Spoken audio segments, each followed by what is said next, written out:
نوگان تم سے کیا چاہتا تھا؟ ٹائیگر نے اندھیرے میں تیر چلایا۔ کون نوگان؟ میں کسی نوگان کو نہیں جانتا۔ تب پھر تم کس کے لیے کام کر رہے ہو؟ میں اسرائیل کے لیے کام کر رہا ہوں اور اس لڑکی سے یہ معلوم کرنا چاہتا تھا کہ تم کون ہو، لیکن وہ بہت ضدی ثابت ہوئی اور میں بھی بے صبر پن کا مظاہرہ کر بیٹھا۔ بہرحال اب میں خود تمہیں سے اگلوا لوں گا کہ تم کون ہو۔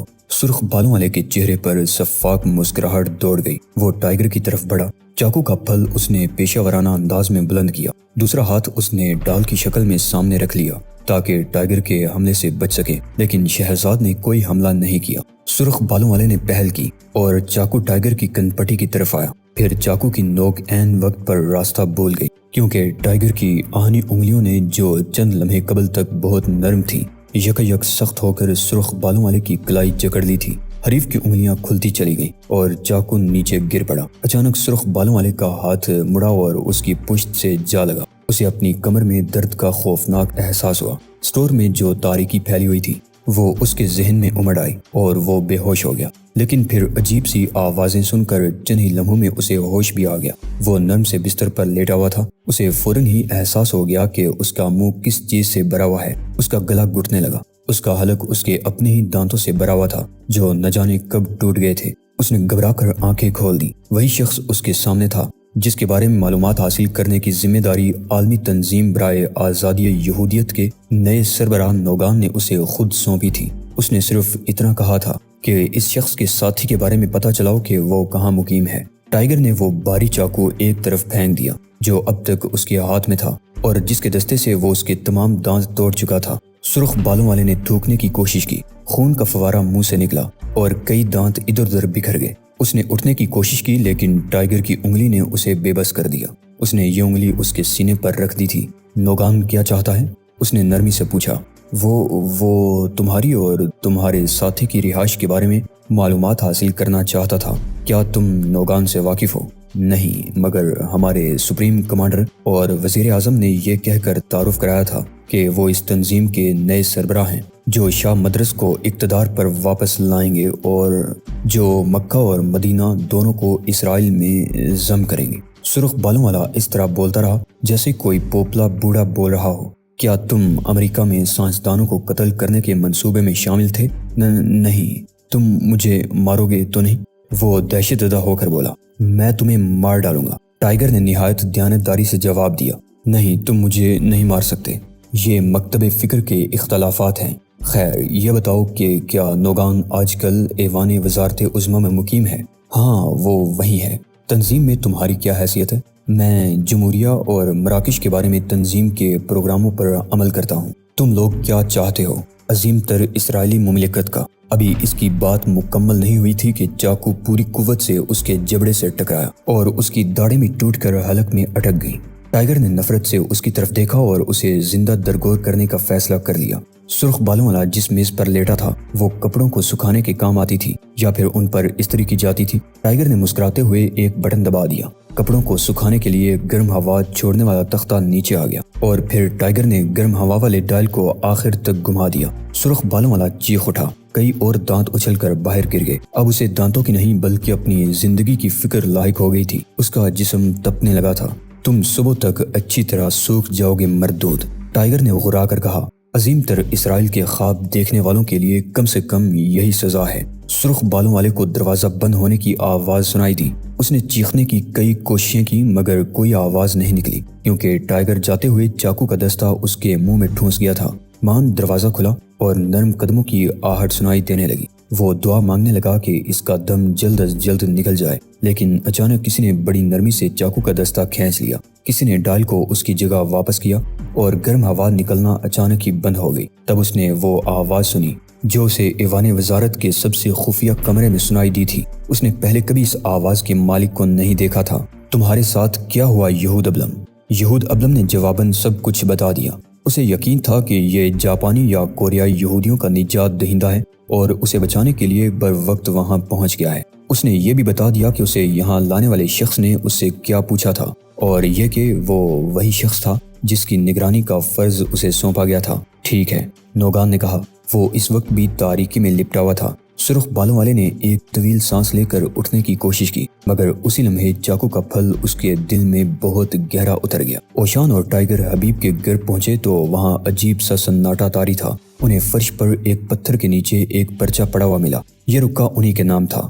دوستو، تم نے کانگریس کے دوران جو نعرے لگوائے ہیں ان کی وجہ سے دنیا بھر میں ہمارے کاز کو تقویت ملی ہے۔ تم ہمارے اپنے ہو، لہٰذا تم سے کچھ بھی نہیں چھپا سکتے۔ ہمیں علم ہوا تھا کہ صہیونیت کو فروغ دینے کی تنظیم سے وزیر اعظم کو ہٹا کر کسی جاپانی یا کوریائی باشندے کو رکھا گیا ہے، چنانچہ ہم نے اس کے خلاف بھی کارروائی کا فیصلہ کیا۔ لیلا اور حبیب مجاہدوں کے اس دستے میں شامل تھے جو آج ہی روانہ ہوا تھا۔ ہم نے ایوان وزیر اعظم کے عقبی حصے پر حملہ کیا۔ وہاں 60 کمانڈوز ہماری گولیوں کا شکار تو ہو گئے، مگر ہم اندر نہیں داخل ہو سکے۔ اسی دوران ہم نے ایک شخص کو دیکھا جو یقیناً وہی نیا آدمی تھا۔ وہ ہیلی کاپٹر کے ذریعے فرار ہو رہا تھا۔ لیلا نے اپنی مشین گن کا فل برسٹ ہیلی کاپٹر پر مارا، مگر کارگر ثابت نہ ہوا اور جواب میں ہیلی کاپٹر کی مشین گن آگ اگلنے لگی۔ نتیجتاً لیلا اور حبیب سمیت 7 مجاہد شہید ہو گئے اور باقی اپنے ٹھکانوں پر واپس پہنچ گئے۔ خدا حافظ دوستو، فتح قریب ہے، محاذ آزادی فلسطین۔ لیلا اور حبیب دونوں ہی کام آ گئے۔ اوشان، ٹائیگر کے لہجے میں دکھ کا تاثر تھا۔ ہاں آؤ، اوشان نے غضبناک لہجے میں کہا۔ دونوں شانہ بشانہ اس کھنڈر نما گھر سے نکلے جو اب ان کا ٹھکانہ نہیں تھا، اور پھر دونوں نے ایک ایسی بس روک لی جو فوجیوں سے بھری ہوئی تھی۔ کسی بھی فوجی کو اپنے دفاع میں گولی چلانے کی مہلت نہ ملی۔ یوں ہوا جیسے انہیں ہنستے کھیلتے موت آ گئی ہو۔ کسی کا سر 2 حصوں میں بٹ گیا تو کسی کے پیٹ پر لگنے والی ٹھوکر سے انتڑیاں نکل آئیں۔ اوشان کے دونوں ہاتھ اور ٹائیگر کے دونوں پاؤں خون سے تر ہو گئے، اور پھر وہ ڈرائیور کی طرف دیکھ کر مسکراتے ہوئے بس سے اتر گئے۔ ڈرائیور حرکت قلب بند ہونے سے مر چکا تھا۔ اٹھو! پیئرز نے نوگان کی آواز سن کر فوراً آنکھیں کھول دی۔ رات کا وقت تھا اور نوگان کو بلا روک ٹوک اس کی خوابگاہ میں آنے کی اجازت تھی۔ میں جا رہا ہوں۔ جیسے ہی تمہیں میری کال ملے، سعودی عرب، ایران اور جمہوریہ پر بیک وقت بمباری شروع کرا دینا۔ شاہ مدرس تمہارے محل میں ہے، اسے فوراً جمہوریہ کی طرف روانہ کر دینا تاکہ وہ اقتدار سنبھال سکے۔ سمجھ گئے؟ ہاں سمجھ گیا، کہیں پھر سے نہ سو جانا، نوگان نے عجیب سے لہجے میں کہا اور رخصت ہو گیا۔ بس میں سوار جوانوں کے کمانڈر کی جیب سے ملنے والی دستاویزات پڑھ کر ٹائیگر بے چین ہو گیا۔ یہ ایک خطرناک منصوبہ تھا۔ اس نے سب سے پہلے بہرام سے بات کرنے کا فیصلہ کیا اور ڈرگ سٹور پر پہنچ گیا۔ اس نے ایک نمبر ملایا جو لوکل ایکسچینج میں لوکل کال کے لیے مخصوص تھا، مگر اس نمبر کی وجہ سے اس کا رابطہ ہزاروں میل دور ایک کمپیوٹر سے پیدا ہوا، اور پھر چند بار کی گڑگڑاہٹ اور ٹوٹاں کے بعد اسے بہرام کی آواز صاف سنائی دینے لگی۔ ٹائیگر نے احتیاطاً بوتھ کا دروازہ بند کر لیا۔ چیف، خاموشی سے سنتے رہو، یہ کہہ کر وہ دستاویز پر لکھی ہوئی ہدایات پڑھتا چلا گیا۔ بہرام کی سانس تک رک گئی۔ اوہ، یہ تو عالمی جنگ کا آغاز ہوگا۔ ہاں، سعودی عرب، ایران، جمہوریہ اردن اور الجزائر پر حملے عالمی جنگ کا آغاز ہی ثابت ہوں گے۔ مسلم ممالک جنگ میں کود پڑیں گے اور امریکی جہاز اسرائیل کی مدد کے لیے مسلم ممالک پر حملے شروع کر دیں گے۔ یہ بہت خطرناک منصوبہ ہے چیف۔ آپ کہاں ہیں؟ میں جمہوریہ ہی میں ہوں۔ اوہ، اور وہیں غدار بھی ہیں؟ پھر اس نے سرخ بالوں والے سے حاصل ہونے والی وہ معلومات بتانی شروع کر دی جو اس نے آخری لمحوں میں اس سے حاصل کی تھی۔ ہوٹل اسکائی لارک کا 4تھا فلور باغیوں اور جاسوسوں کا اڈا ہے۔ وہ تفصیل بتاتا چلا گیا۔ بہرام سے بات کر کے اس کا دل ہلکا ہو گیا۔ اسے یقین ہو گیا کہ اب مسلم ممالک بے خبری میں نہیں مارے جائیں گے۔ وہ طے شدہ پروگرام کے مطابق ہوٹل جیولا پہنچا جہاں اوشان نے ایک کمرہ بک کرا لیا تھا۔ اوشان اپنے کمرے میں کمل کے آسن میں بیٹھا ہوا تھا۔ اچانک ہی وہ اٹھا اور اس نے کھردرے لہجے میں کہا، ورزش شروع کر دو۔ اسی لمحے ریڈیو اور ٹی وی پر بیک وقت اسپیشل بلیٹن کے لیے موسیقی بجنے لگی۔ وہ دونوں چونک کر رک گئے، اور پھر ایک حسین لڑکی بڑی اداؤں کے ساتھ خبریں پڑھنے لگی، لیکن اس کی آنکھوں سے صاف ظاہر تھا کہ وہ خوف زدہ ہے۔ جمہوریہ کے دارالحکومت میں آج فائرنگ ہوتی رہی۔ بتایا گیا ہے کہ فوجی دستوں نے ہوٹل اسکائی لارک پر حملہ کیا تھا۔ 4تھے فلور سے فوج پر جوابی فائرنگ ہوئی تو فوجیوں نے ٹینک طلب کر لیے۔ خیال ہے کہ 4تھے فلور پر کوئی بھی زندہ نہیں بچ سکا۔ ایک اندازے کے مطابق وہاں 100 امریکی، برطانوی اور ایسے یہودی باشندے تھے جن کے پاس امریکی پاسپورٹ تھے۔ واہ، اتنی تیزی! ٹائیگر کی آنکھیں چمکنے لگی۔ اوشان، اب شاہ مدرس کا کیا ہوگا؟ اس کے چاہنے والے کوئی نئی سازش تیار کریں گے فرزند، لیکن جمہوریہ کے چاہنے والوں کی بھی کمی نہیں ہے۔ اسی وقت ایک بار پھر اسپیشل بلیٹن کی موسیقی گونجنے لگی۔ تازہ ترین اطلاعات کے مطابق 4 مسلمان ملکوں کی فضائیہ اچانک کی سرگرم عمل ہو گئی ہے۔ جمہوریہ سے 3 ایسے طیارے جو 24 گھنٹے پرواز کے دوران 1000 میل تک جاسوسی کر سکتے ہیں، سعودی عرب پہنچ گئے ہیں۔ اردن کی فضائیہ مستقلاً پرواز کر رہی ہے۔ الجزائر کی فضائیہ اور فوج کو چوکس کر دیا گیا ہے اور تمام مسلم ممالک میں چھٹیوں پر جانے والے فوجیوں کو واپس طلب کر لیا گیا ہے۔ درجن ملکوں میں عام بھرتی شروع ہو گئی ہے۔ جمہوریہ، شام، عراق، ایران، پاکستان، سعودی عرب اور عرب امارات سمیت تقریباً تمام مسلم ممالک کی بحری افواج کو سمندروں میں رہنے کا حکم دیا گیا ہے، اور ایک اطلاع کے مطابق 4 آبدوزیں اسرائیلی پانیوں میں دیکھی گئی ہیں۔ واہ، اتنی تیزی! ٹائیگر نے پرجوش لہجے میں کہا اور آہستہ آہستہ سر ہلانے لگا۔ ٹائیگر اور اوشان دونوں 2 مختلف سڑکوں سے ایوان وزارت عظمیٰ کی طرف گئے۔ شاہ مدرس کے بارے میں انہیں معلوم ہو گیا تھا کہ وہ فرانس واپس جا چکا ہے، لیکن وہ آزاد ذرائع ابلاغ کی یہ خبریں سن کر حیران تھے کہ مسلم ممالک کی تیاری دیکھ کر اور جمہوریہ کی طرف سے اس دھمکی کے بعد کہ وہ اپنی فضائیہ کے جانباز ہوابازوں کو بموں سے لدے ہوئے طیاروں میں تل ابیب پر جپٹنے کا حکم دے رہا ہے۔ وزیر اعظم پیئرز نے سلامتی کونسل سے کہا تھا کہ وہ کشیدگی ختم کرانے کی کوشش کرے، اور اس سلسلے میں وہ شام اور اردن کو ان کے بعض علاقے واپس دینے کے لیے بھی تیار تھا۔ اوشان کچھ پہلے ہی ہوٹل واپس گیا تھا۔ اسے اپنے کمرے میں ایک پرچہ ملا جو گلاس کے نیچے دبا ہوا تھا۔ اس نے ایک طویل سانس لی اور پھر اس کے چہرے پر باریک سی مسکراہٹ نمودار ہو گئی۔ وہ پرچہ پڑھنے لگا۔ شہزاد، میں تم سے 8 بجے نارتھ روڈ ویل پر ملوں گا۔ اوشان دیر تک پرچہ ہاتھ میں لیے کھڑا رہا۔ اسے معلوم تھا کہ یہ کس کا پیغام ہے۔ اسے اس کی پرواہ نہیں تھی کہ یہ چیلنج صرف شہزاد کے لیے ہے۔ اسے تو یہ فکر تھی کہ وہ سنانجو پر ہاتھ ڈالنے کی کوشش کرنے والے شیطان کو سزا دے کر شمشیر کا تقدس بحال رکھے۔ دوسری بات یہ تھی کہ اس وقت شہزاد وہاں موجود نہیں تھا اور پورے 8 بج رہے تھے۔ اس نے زرد لبادہ اتار کر 2 ٹکڑوں والا سیاہ کراٹے سوٹ پہن لیا۔ چند لمحوں کے بعد وہ نقشہ دیکھ کر نارتھ روڈ کی طرف جا رہا تھا۔ پھر اچانک اس نے ایک ٹیکسی کو ہاتھ سے اشارہ کیا۔ خالی نہیں ہے، ڈرائیور نے اڑیل لہجے میں کہا۔ اوشان نے میٹر کی طرف دیکھا، اس پر ہاتھ رکھا، اسے اکھاڑا اور ایک طرف پھینک دیا۔ نارتھ ویل چلو، اس نے سرسراتی ہوئی آواز میں کہا۔ طاقت کا یہ مظاہرہ دیکھنے کے بعد ڈرائیور میں اختلاف کی ہمت ہی باقی نہیں رہ گئی تھی۔ اس کی ٹیکسی کا ریڈیو کھلا ہوا تھا۔ ٹیکسی کے چلتے ہی خبریں شروع ہو گئیں۔ فرانس نے شاہ مدرس کو سیاسی پناہ دینے سے انکار کر دیا ہے، کیونکہ جمہوریہ کے سفارت خانے نے حکومت سے کہا تھا کہ اگر شاہ مدرس کو پناہ دی گئی تو جمہوریہ فرانس سے تعلقات توڑ دے گا۔ ادھر مسلم ممالک کے سربراہوں کا ہنگامی اجلاس طلب کر لیا گیا ہے، جس میں اسرائیل کے خلاف مشترکہ کارروائی پر غور ہوگا۔ جمہوریہ نے اعلان کیا ہے کہ وہ تیل کی فراہمی بھرپور استعداد کے مطابق شروع کر رہے ہیں۔ اسرائیلی وزیر اعظم پیئرز مستعفی ہو گئے ہیں۔ اوشان ہنکار برک رہ گیا اور پھر اس کی نظریں ان بڑے بڑے ٹینکوں کو گورنے لگیں جو اچانک ہی سامنے آ گئے تھے۔ ان ٹینکوں میں تیل کا ذخیرہ تھا۔ یہی نارتھ ویل ہے۔ ڈرائیور نے 100 گز دور گاڑی روک دی اور اوشان کرایہ ادا کیے بغیر ہی اتر کر سب سے بڑے ٹینک کی طرف بڑھ گیا۔ وہاں کوئی بھی نہیں تھا، کسی سرگرمی کے آثار نہیں تھے۔ اوشان ریت پر پیر رکھتا ہوا آگے بڑھتا رہا۔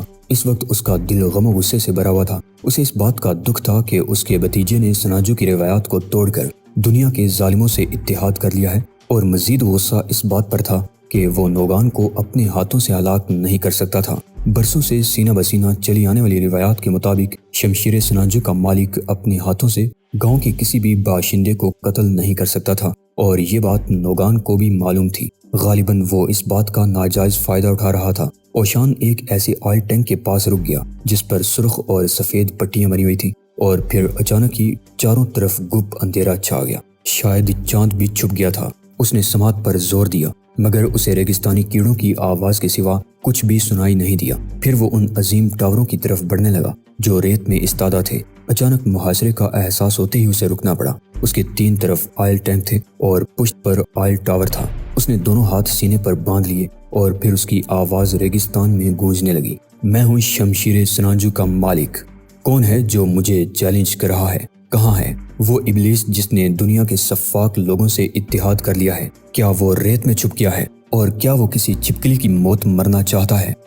باہر نکل، سامنے آ۔ ٹینکوں کی وجہ سے باز گشت دیر تک گونجتی رہی اور پھر ایک نئی آواز ابھری۔ واپس چلا جا بوڑھے۔ میرا چیلنج اس کے لیے ہے جس کا ہماری نسل سے کوئی تعلق نہیں، اور جس کو تو نے سارے راز سونپ رکھے ہیں۔ وہ کمینہ اور بزدل ہے۔ کمینہ اور بزدل وہ نہیں، تو ہے بدبخت۔ اوشان کے لہجے میں نفرت اود کر آئی۔ اس کی توہین کر کے تو میری اور مجھ سے پہلے کے آقاؤں کی توہین کر رہا ہے۔ سامنے آ کر بات کر، جیسی تمہاری مرضی۔ نوگان اچانک 60 گز دور ایک آئل ٹینک پر نمودار ہوا۔ وہ بھی اوشان کی طرح 2 ٹکڑوں والے سیاہ کراٹے سوٹ میں تھا۔ تم ایک بے وقوف بوڑھے ہو۔ چاند نکل آیا تھا اور نوگان روشنی میں نہا رہا تھا۔ تیری موت ہی تجھے یہاں لائی ہے۔ یہ کہہ کر اس نے حقارت سے تھوکا اور پھر ٹینک سے نیچے ریت پر چھلانگ لگا دی۔ ایسا منظر تھا جیسے کوئی سلو موشن فلم چل رہی ہو۔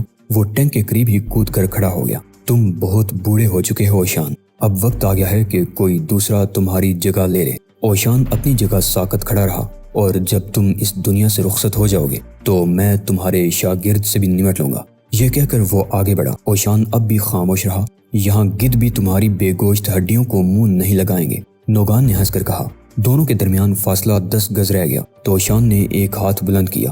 رک جاؤ۔ اس آواز میں بادلوں جیسی گرج تھی اور نوگان کے قدم اس طرح رک گئے تھے جیسے وہ پتھر بن گیا ہو۔ اپنے اجداد سے معافی مانگ لو نوگان، اوشان نے نرم لہجے میں کہا، اور خاص طور سے میرے بھائی اور اپنے باپ سے معافی مانگو جس کی تم نے توہین کی ہے۔ یہ ضروری ہے کیونکہ تم اس سے جلد ہی ملاقات کرنے جا رہے ہو۔ شاید تم بھول گئے کہ مجھے قتل نہیں کر سکتے، نوگان نے مسکرا کر کہا۔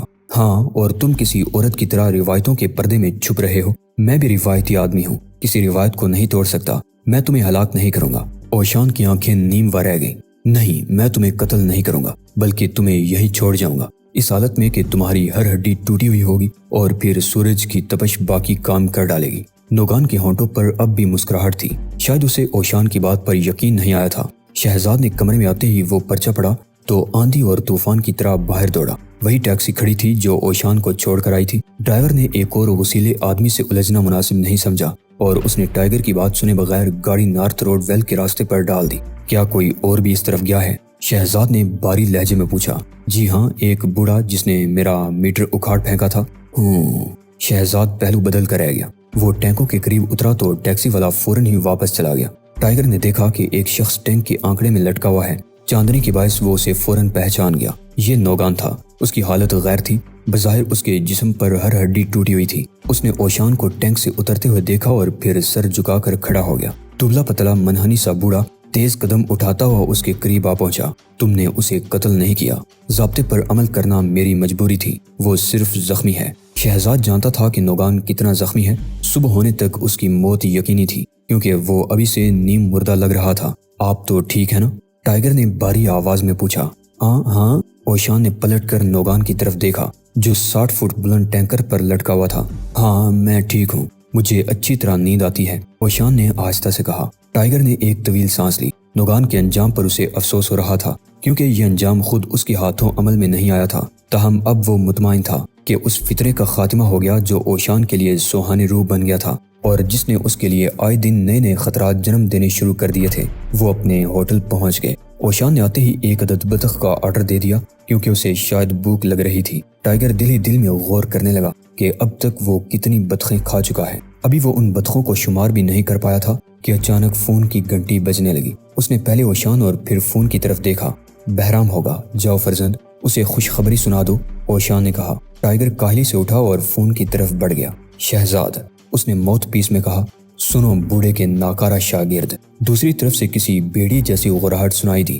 میں تمہیں اور تمہارے غدار بوڑھے استاد کو ایسی موت ماروں گا کہ رہتی دنیا تک کوئی ایسی موت کا تصور کرنے کی بھی جرات نہیں کرے گا۔